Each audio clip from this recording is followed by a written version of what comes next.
Varlının iti də, pişiyi də məndən yaxşı yaşayır. Bu cümləni ya bir dəfə eşitmisən, ya da işlətmisən. Tam 300 il əvvəl Fransada da bu cümləyə görə qanlı və dəhşətli bir üsyan baş vermişdi. Yaxın gəl, danışıram. Ayaqüstü tarix.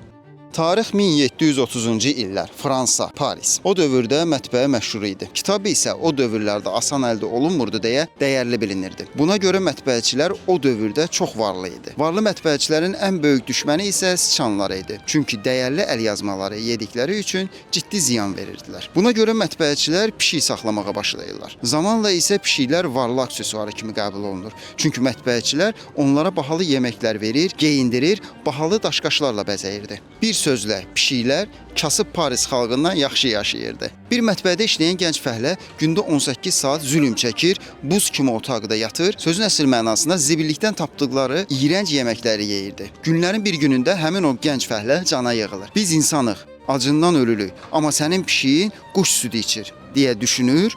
Müdirə isə gücü çatmır, amma dahiyənə bir qisas alırlar. Bir gecə gizlincə bütün varlıların pişiklərini tuturlar. Onlara yalandan məhkəmə qurur, taxtadan kiçik dar ağacları düzəldib hamısını asırlar və bunun ətrafında rəqs edib gülürlər.